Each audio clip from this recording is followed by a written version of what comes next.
Hello, everyone. Oh, buongiorno. First of all, I would like to say thank you for inviting me to such an amazing audience. I see so many young leaders disrupting different industries, whether it's education, whether it's technology, whether it's research. So I encourage each one of you to, at the end of the sessions, to kind of like engage each other in order to create even further projects. So just to tell you a little bit more about me, I am one of the co-founders of TestBack. TestBack is an mobile energy company that creates energy solutions for the biggest NGOs, such as Plan International, also United Nations. We work with various rescue teams. And we also create energy solutions to bring education to the most rural areas. Sorry, the click thing doesn't work. Okay. However, before I go into talking or discussing a little bit more about my company, we have been featured as the best energy startup in the whole Europe by the European Commission. We have actually won more than 30 international awards. These are some of the awards I have actually won, being featured as one of the Forbes 30 under 30 for disrupting the technology industry. I'm also one of the advisory mentors for the Queen Young Leaders. And I have also been one of the top 200 leaders to discuss with prime ministers as well as heads of education departments on how to bring a global movement through entrepreneurship and education. Now, why do I highlight these things and why are they so important to me? I come from a third world country called Bolivia. I moved to UK at the age of 12 years old. Now, society will always kind of provide you certain stereotypes that you will kind of feel that you kind of need to leave that certain, let's say that certain label through your life. So I encourage you to completely remove those stereotypes, completely remove those labels, whether you're a woman, whether you're from the youth, whether you're actually doing, whether you don't really belong in a certain department or industry, and completely believe in yourself, despite whether the stereotypes of society might tell you you can't do it. My background, it is not in technology. I studied marketing, human resources management, and I have worked more than 15 years in the education industry. But I decided to take this journey as an entrepreneur at the age of 24 years old in the technology industry. Now, for some people, this might be like dinosaur years when you're in the technology industry, but I will show you how I used my weaknesses and I turned them into my strengths.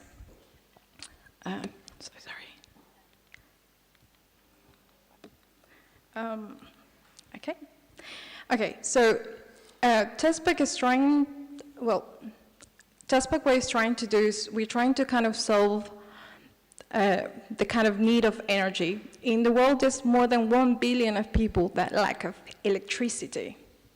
Not only that, but how can you actually take education to these places where, practically speaking, you don't have equipment such as projectors, computers, laptops, smartphones. So we can't really talk about an equality of education if you're not equipping our heroes or educational leaders with the right tools for them to do so. Also, just to give you a brief idea, which will be very valid later on, a rescue person normally has to use from 3 to 5 devices. These are equivalent to 10 kilos that they need to carry. Now, it might not sound a lot to you, but imagine climbing more than 2 hours to reach to an educational center. Now, that's a lot. For that reason, we have actually developed the solar smart packs that allow you to pretty much take education anywhere in the world. We have the lightest solar energy solutions that with these batteries, you can actually power from projectors, laptops, smartphones, pretty much anything. and just super light. You can even take them on an airplane. The best part of this is that you can also recharge them in 3 hours.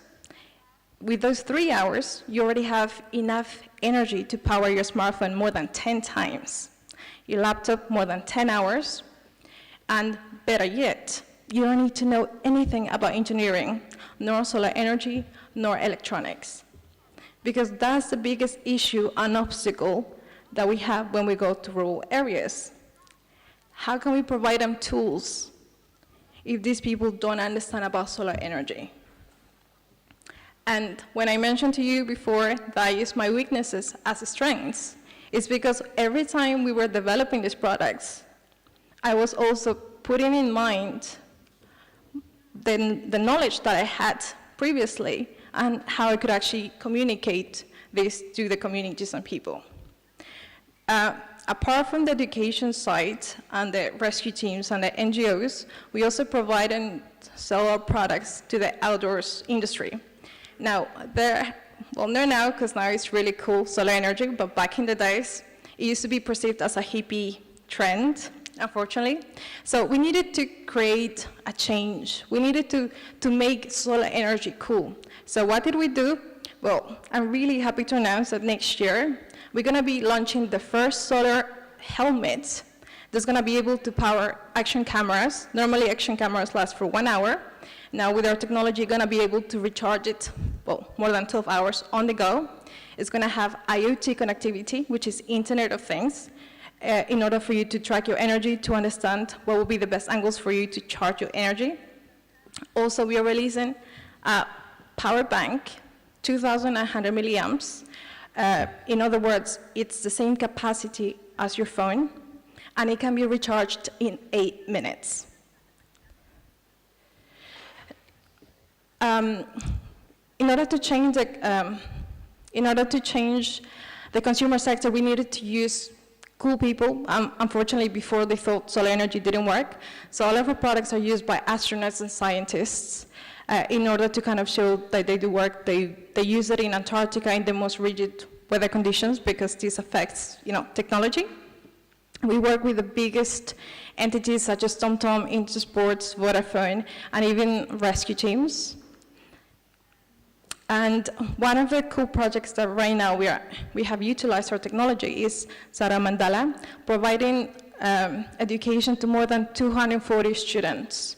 And it's not that governments don't want to support people. Unfortunately, it's the fact that spending 1 million for 50 families sometimes is kind of difficult because there's so many things and problems that need to be fixed, which is very important to create technology that's pretty much affordable and also provides quality in education.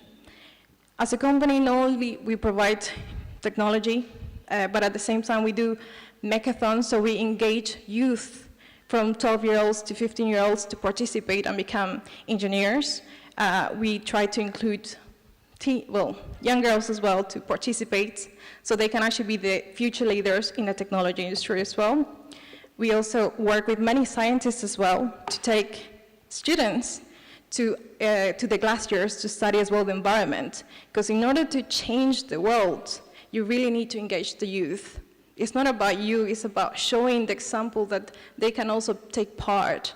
And if you make leaders, then those leaders will also create other leaders, and then that's when you get the movement.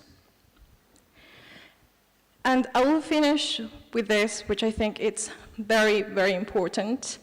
How do you become successful in this industry? And I think it's by not looking at statistics as numbers. I think it is important as leaders to see those numbers as real people. Once you see those people and you kind of put yourself in their shoes, then that's the moment that you're gonna bring the real change. It's not about words, it's not about certificates, it's not about recognition, it's about truly making an impact through whatever skill you have in life. So it doesn't have to be technology, it can be through education, and that was my whole point since the beginning, that we needed to collaborate together. If I bring technology, we have amazing educational leaders here, and we combine powers, then pretty much everything is possible. Thank you.